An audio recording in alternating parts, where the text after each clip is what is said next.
ya, kalau menurut aku penting banget.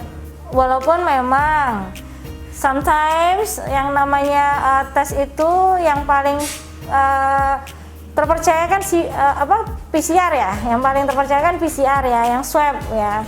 Cuma kalau yang rapid itu ya namanya juga masih tes awal kan, ada yang negatif bilang positif, ada yang positif jadi negatif, karena itu termasuk tes yang belum terlalu akurat lah kalau rapid. Tapi setidaknya itu jadi patokan buat kita juga tenang, nyaman, dan juga kalaupun memang hasilnya misalnya positif juga jangan terlalu shock dulu sampai akhirnya PCR seperti itu. Ya intinya semua kan demi menjaga kan.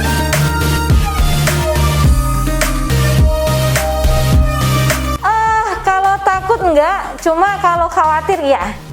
Karena kan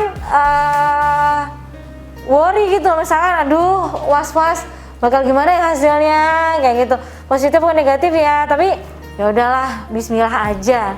Justru kalau misalkan emang ada hasil yang gimana-gimana ya memang harus itu cepat dibandingkan kita nanti jadi penyebarnya seperti itu kan, malah jadi makin banyak yang kena gitu, mungkin gara-gara kita nggak hanya kita yang takut sama orang, tapi juga takut juga kita bisa nyebarin gitu.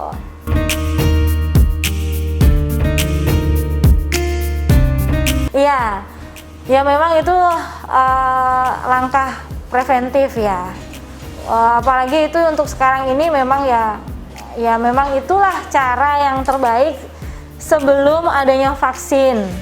Cuma kan bersyukur sekarang vaksin sudah masuk ke Indonesia walaupun masih harus uji klinis, uji halal dan segala macam kan. Ya itulah tes yang memang harus dijalanin sekarang. Kayak aku kemarin tiap kali kerja ke studio rapid gitu kan. Ya untuk menelusuri mana nih pusat penyebarannya. Kadang kan ada yang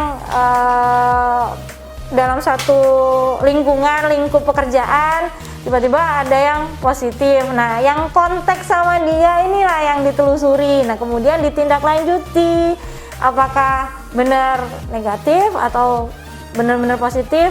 Nah, biar tidak makin menyebar. Ya, buat teman-teman semuanya, pemirsa yang ada di rumah, dimanapun berada, untuk tes COVID, ya kita nggak perlu takut, kecuali memang membuat kamu tuh jadi makin gusar atau gimana. Tapi sebenarnya tes COVID itu sendiri adalah untuk langkah pencegahan yang terbaik untuk saat ini. Kalau misalkan kamu takut nanti hasilnya positif, belum tentu juga sih kalau itu tesnya rapid, karena belum tentu akurat. Yang paling akurat yaitu tes PCR, tes swab, dan aku pun udah melakukan itu udah beberapa kali dan alhamdulillah negatif. Dan juga percaya juga dengan pergaulan kamu. Kalau misalkan kamu tidak ada kontak dengan yang positif dan juga fine-fine aja, kenapa mesti takut gitu. Karena memang itu tidak lain dan tidak bukan benar-benar untuk pencegahan kepada orang-orang yang terdekat.